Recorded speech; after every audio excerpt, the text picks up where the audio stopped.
사법부가 제2의 전두환, 제2의 윤석열이라는 반역의 불씨를 계속 남기는 일이 없도록 사법개혁안, 대법관 증원, 법외국지 신설, 재판소원제 도입 등 사법개혁을 확실하게 완수하겠습니다. 내란범에게는 사면을 제한하는 사면금지법도 신속하게 통과시키겠습니다. 내란 관련해서 대통령실이 지금 다 빠져 있잖아요. 맞아요. 윤석열의 대통령실. 네. 이거 정말 뭐 말도 안 되는 일이기 때문에 2차 종합특검이 다 밝혀내야 됩니다.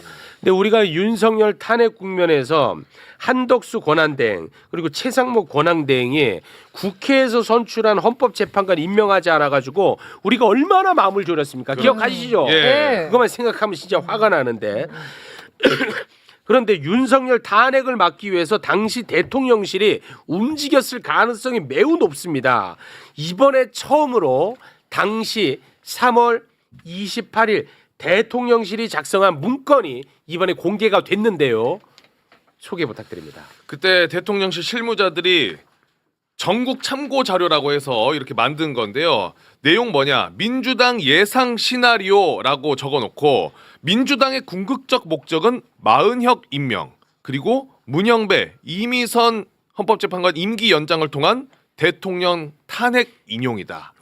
그래서 대응 방법으로는 한덕수 권한대행이 대통령목 헌법재판관 2명을 지명해야 된다. 라는 문건을 만들어 놓은 거예요, 실제로. 실제로 그래서 한덕수가 정말 충격적인 사람 2사람 지명했었잖아. 한덕수 그때 이완규. 그렇지. 그리고 뭐였죠? 함상훈이. 맞아요. 충격적인 사람들 지명했었단 말이야. 맞아요. 이번에 그 처음으로 문건이 공개가 됐거든요. 이거 아주 간단치 않은 문제 아닙니까? 당연하죠. 이제 그때도 저희가 저런 첩보를 듣긴 들었어요. 절대로 임명하지 않고 헌재 구성을 바꿔서 탄핵 기각 쪽으로 갈 것이다. 그리고 시간을 끌어서 갈 것이다. 이런 첩보를 들었는데 저희가 그 당시에 뭐 명확한 증거가 없어서 맞아. 그냥 저희 내부 시나리오로 대응 방안들 고민하고 있었죠. 근데 저게 지금 나왔고 나와버렸어. 그게 이제 사실로 확인되고 있어서 사실 큰 충격이죠. 그렇습니다. 그리고 권력을 저렇게까지 남용하고 자기들 이익을 위해서 저렇게 사적으로 쓰고 있었다라는 것에 대해서 네. 사실은 크게 분노해야 됩니다. 그렇습니다. 정말 저 봐주면 안 됩니다. 그렇습니다. 그때 우리의 맘조림이 괜한 맘조림이 아니었던 거야. 그러니까요. 우리의 우려가 어느 한쪽에서는 실제로 행동으로 이어지고 있었던 거예요. 끔찍합니다. 저게 법적 카르텔이에요, 사실은. 네. 저거 모르면 안 됩니다. 법적 카르텔이에요. 대통령이 탄핵 상황이기 때문에 대통령실 참모들도 업무 중단입니다. 이거 직권남용이에요. 수사받아야 될 대상입니다. 전부 다. 수사받아야 됩니다. 네네. 아니 그리고 저기에서 뭐 얘기하는 거 보니까 누가 시키거나 한 건 아니고 행정관이 알아서 뭐 자체적으로 했다 뭐 이런 얘기를 하던데 그 말도 안 되는 얘기죠. 말이 안 되죠. 왜냐면 공무원이 시키지 않은데 일을 하는 경우가 별로 없습니다. 네. 그리고 특히 저 때는 대통령이 그 직무가 정지된 상황이었고 곧 탄핵이 될 상황이었는데 거기에서 스스로 뭔가 한다는 거는 저는 믿을 수가 없는 얘기고 분명히 누군가의 지시가 있었을 것이고 윤석열과의 교감도 있었을 것이고 네. 또 여당과의 교감도 있었을 것이다. 당시 이렇게 생각을 여당. 네, 네. 당시 여당과의 교감도 있었을 것이다. 그리고 만약에 계엄 정당성 확보를 위해서 이렇게 여당이 조직적으로 움직였다면 이거는 위헌정당 해산에 있어서도 아주 중요한 문제거든요. 네. 왜냐하면 통진당 해산과 관련해서도 전 이석기 의원이 말을 한 것과 이것이 그러면 이 통진당의 언행으로 어떻게 귀속이 되느냐라는 것을 봤을 때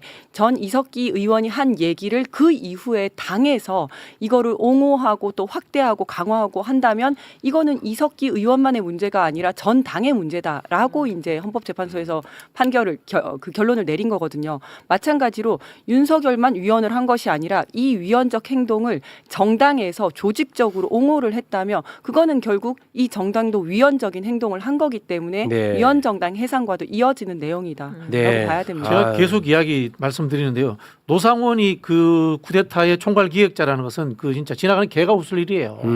실제로 국무위원들에게 나눠준 문서를 만든 사람 찾아야 돼요. 그렇습니다. 그거 못 찾으면은 아직도 못 이 찾았어. 내란의 기획자를 못 찾아내는 네. 거예요. 못 찾았어 아직도. 그거는 분명히 저는 그 청와대 안에 있었다고 봅니다. 대통령실 네. 안에 있었다고 봅니다. 그렇습니다.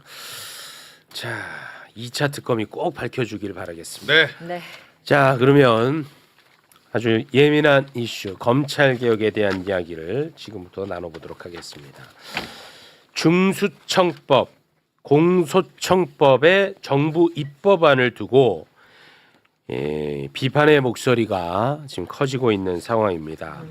수사와 기소를 분리하자는 것이 검찰 개혁의 핵심인데 정부의 입법안을 봤더니 공소청은 기존의 검찰청과 거의 흡사하고 그리고 중수청의 상위기관으로 두고 중수청은 또 수사의 범위가 너무 넓혀놨더라.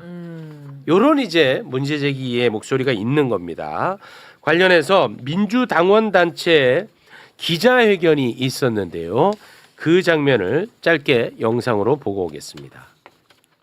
7개의 더불어민주당 당원단체는 검사들로 구성된 검찰개혁 TF가 만든 검찰안을 폐기할 것을 강력히 촉구합니다. 검찰의 오랜 염원이었던 대검 중수청이 구현되는 법안이며 현 수사권보다도 광범위한 보안 수사권을 검찰에 주는 법안이라는 것입니다. 대통령이 바뀌면 검찰의 수사권이 부활되는 현재의 정부 법안은 매우 위험한 법안입니다. 민주당 지도부에 간곡히 요청드립니다. 지금 법사위에서 법안 심사하고 있는 2차 정부 수정안은 정부안이 아니라 사실상 검찰안입니다. 정부에서 낸 안이라고 무비판적으로 수용하지 말아 주십시오. 국민 주권으로 명령하건대 검찰과 야합했다고 판단할 수밖에 없는 누더기 검찰개혁 정부안은 지금 당장 철폐하라. 네. 자, 그리고 정청래 민주당 대표의 기자회견이 있었는데 기자회견에서 검찰개혁 관련한 질문을 받고 답을 한 장면이 있습니다. 그 장면도 잠깐 영상으로 보고 오겠습니다. 검찰개혁 관련한 당 안팎의 반발 어떻게 보시나요? 세상에 완전 무결한 완벽한 것은 없다고 생각합니다. 그리고 어제, 오늘, 내일 전 시간에 걸쳐서 항상 옳았던 것은 또 없습니다. 그래서 혹시 미진한 부분이 지금 정부조직법에 발견된다면 당연히 그것은 입법권은 당에 있기 때문에 저는 조율이 가능하다라고 생각하고요. 저는 이 검찰개혁에 대해서는 이재명 정부와 민주당의 깃발이고 상징과도 같은 것입니다. 그래서 이 부분에 대해서 당원과 국민 여러분들께서 걱정하고 있는 것도 잘 알고 있습니다. 그래서 이 부분은 요란하지 않게 물밑에서 잘 조율해서 잘 될 것이라고 생각합니다. 네, 만약에 정부 입법안에 문제가 있다면 조용히 물밑에서 잘 조율을 하겠다 이런 입장인 것 같습니다.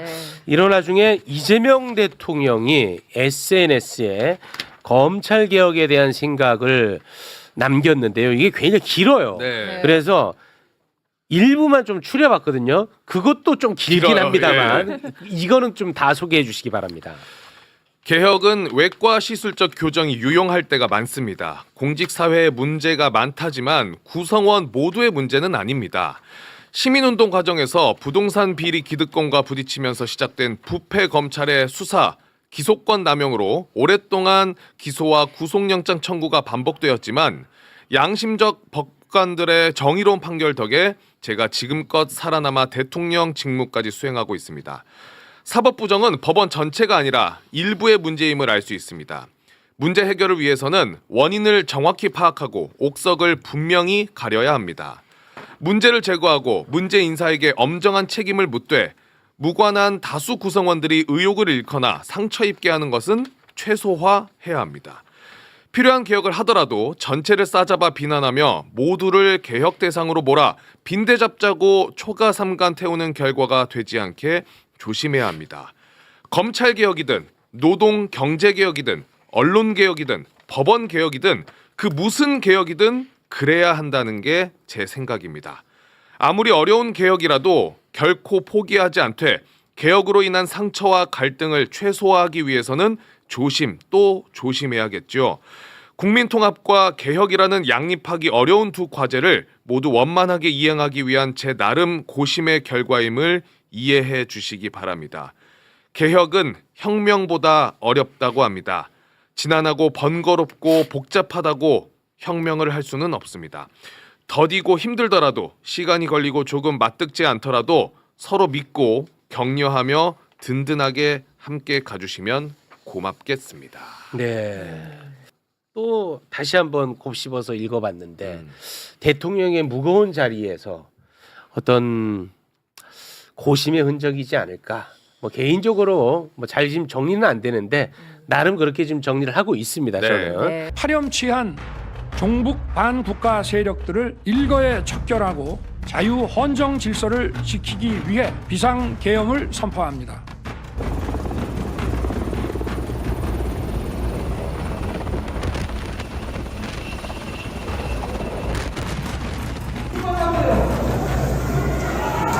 지금 믿기지 않습니다.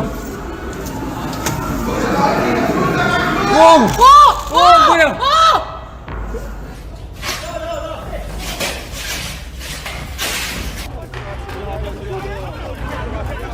비상계엄 해제 요구 결의안을 상정합니다. 대한 설명은 서면으로 대체하도록 하겠습니다. 그러면 의사일정 제1항 비상계엄 해제 요구 결의안을 의결하도록 하겠습니다. 투표해 주시기 바랍니다.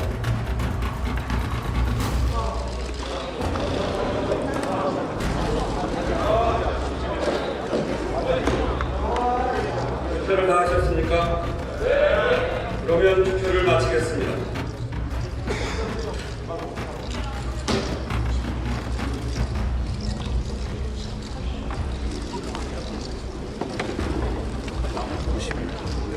투표 결과를 말씀드리겠습니다. 재석 190인 중 찬성 190인으로서 비상계엄 해제 요구 결의안은 가결되었음을 선포합니다.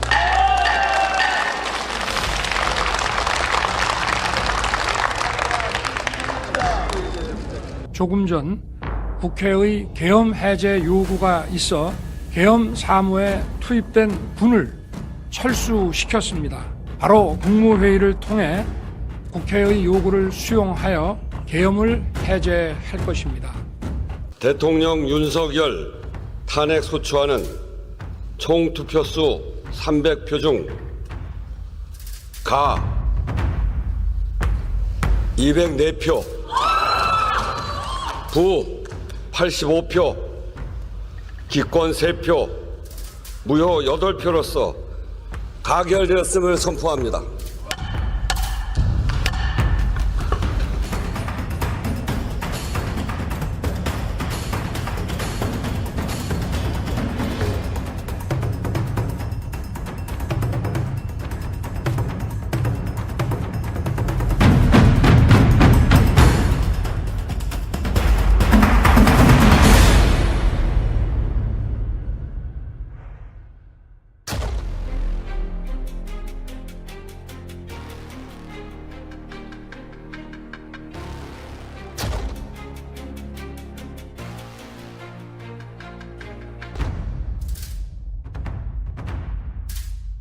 재판관 전원의 일치된 의견으로 주문을 선고합니다.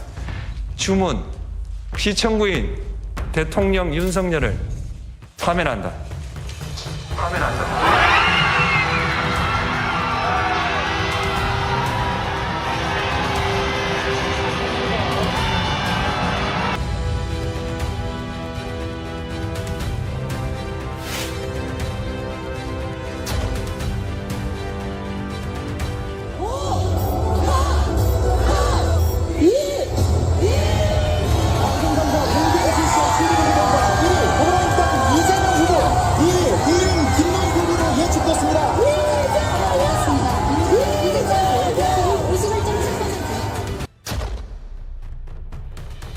피고인 윤석열은 내란 우두머리죄, 피고인 김용현은 내란 중요 임무 종사죄가 성립합니다. 주문을 선고하도록 하겠습니다. 피고인 윤석열을 무기징역에 처합니다.